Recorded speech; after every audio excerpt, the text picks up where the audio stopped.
En septiembre de 2019, un paper publicado en ScienceDirect volvía a cuestionar las categorías diagnósticas de la psiquiatría. Sus autores, psiquiatras y psicólogos, llegaban a la conclusión siguiente.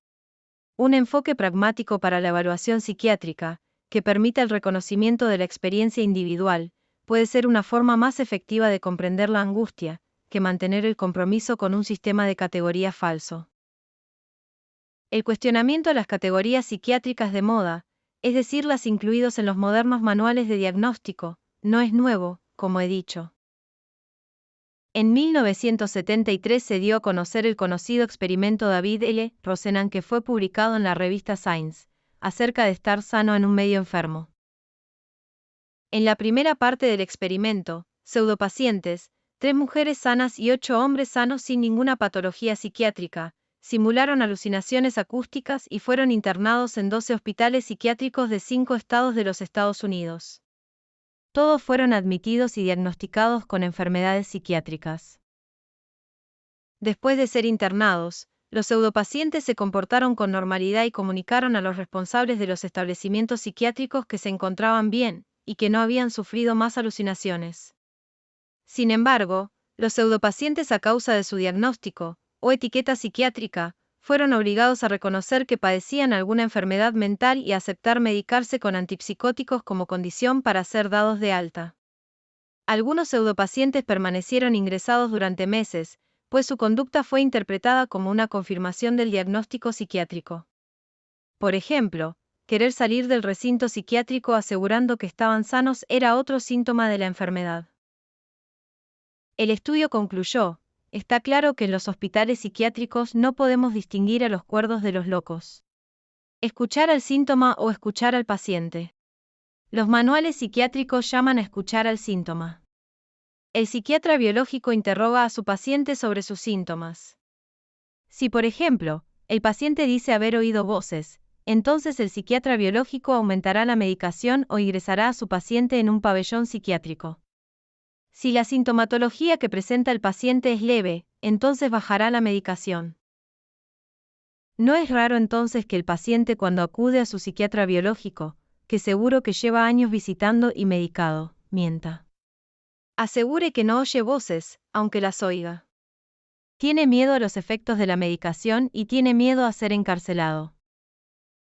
Sin embargo, cuando se escucha al paciente y no a los síntomas, se abre la puerta a otras posibilidades terapéuticas. La psicóloga Dolores Mosquera nos presenta un caso clínico con voces, en uno de sus magníficos libros, Voces y partes disociativas, 2017. Tras 2 meses trabajando una relación de confianza, escribe. Valeria es una paciente de 28 años, derivada a nuestro centro por conductas impulsivas, problemas de autorregulación y explosiones de ira ocasionales durante las cuales mostraba mucha agresividad. Había recibido el diagnóstico de trastorno límite de la personalidad y trastorno de conducta. Después de la primera toma de contacto, quedó claro que Valeria cumplía criterios de trastorno límite de personalidad y que sus problemas principales estaban relacionados con su historia de trauma. Después de trabajar durante 2 meses, con una mejoría significativa, con acontecimientos traumáticos concretos que estaban activando muchos de sus síntomas y conductas, finalmente decidió abrirse y hablar sobre su voz. Terapeuta, ¿qué tal tu semana? Paciente, estoy bien. Estuve pensando en la última sesión. Terapeuta, ¿qué estuviste pensando? Paciente, pensé que podría cuidarme más.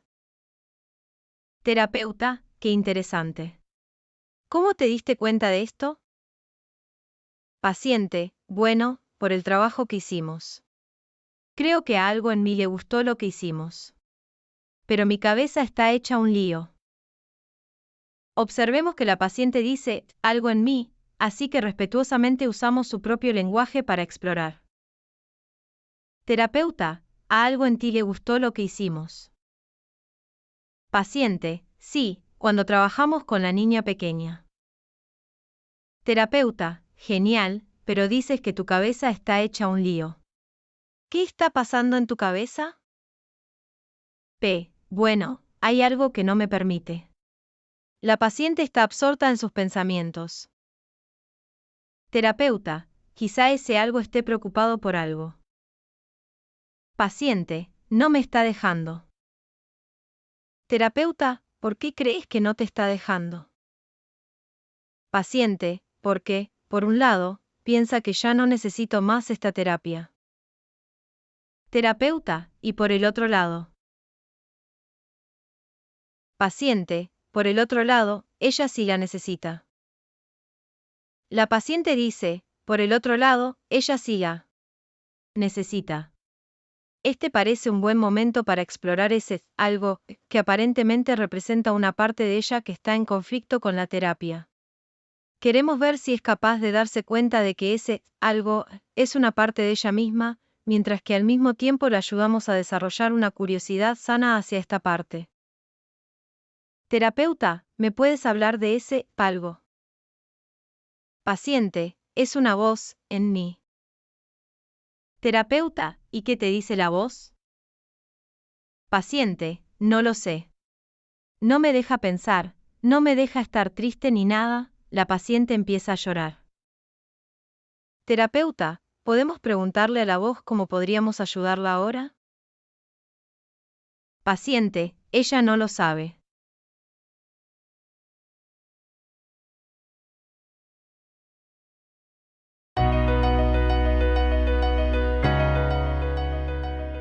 It is very clear that the diagnostic system we have in psychiatry, for example, the DSM system invented in America, is very unscientific. Actually, to such a degree that the National Institute of Mental Health has declared that they will not use these definitions in research any longer. They are a disaster. And these definitions have become so broad, helped by the drug industry, that many totally normal people could easily get a psychiatric diagnosis. I can give you one example. Recently, I lectured for 100 people with all sorts of background, but what was common for them was that they tried to help psychiatric patients. So some of them were psychologists and some were social workers and so on. And then I tried 3 commonly used tests on them, one for mania, one for depression, and one for adult ADHD. They got so many diagnoses that up to half of them got at least one. Could you speak a little bit about the idea that we sometimes read in the media that mental illness is underdiagnosed? This is, what can I say apart from laughing when you say that psychiatrists say that mental illness is underdiagnosed. We have an incredible overdiagnosis problem. And of course, you can find some people who are not diagnosed and who would benefit from psychological help. Psychotherapy works for depression, for ADHD. It works even for schizophrenia. This is really what we should be doing instead of drugs.